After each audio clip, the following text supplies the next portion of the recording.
news tonight on this case? Well, there's yet more information about another possible situation involving Adrian Peterson. This is another 4-year-old boy from a different mother. This is an incident that our affiliate KHOU is reporting on.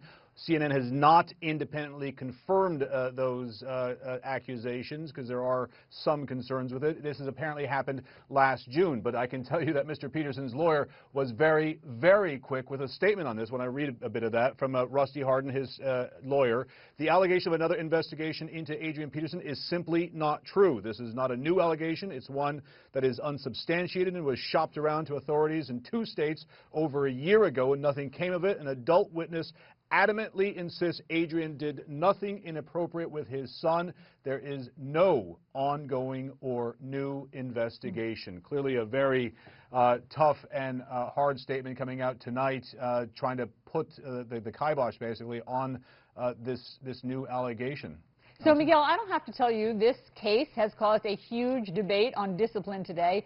What are the voices on each side saying? Well, interestingly, there's even some more breaking news. For the first time, we've actually had a company, Radisson in this case, come out and say it is ending its limited partnership with the Minnesota Vikings over this. There is a great upset over the fact that the Vikings first deactivated Mr. Peterson and then reactivated him after only 1-game suspension.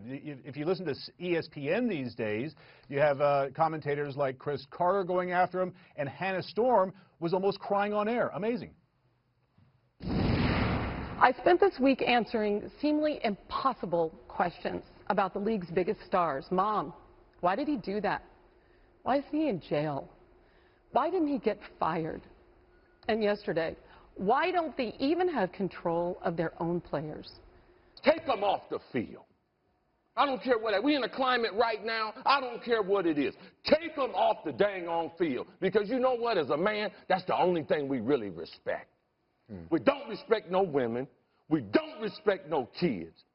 The only thing Roger and them do, take them off the field. Because they respect that. And I should make clear that Radisson is suspending its limited partnership, whatever that limited partnership is, not necessarily ending it. Mr. Peterson did release a statement today addressing the concerns that so many have. I have to live with the fact that when I discipline my son the way I was disciplined as a child, I cause an injury that I never intended. I also understand after meeting with a psychologist that there are other alternative ways of disciplining a child that may be more appropriate. I have learned a lot and have tried to reevaluate how I discipline my son going forward. But deep in my heart, I have always believed I could have been one of those kids that was lost in the streets without the discipline instilled in me by my parents and other relatives. Now, clearly that statement is exactly what is causing so much concern, the idea that in his head, what he did to his kid, amounted to discipline and not abuse.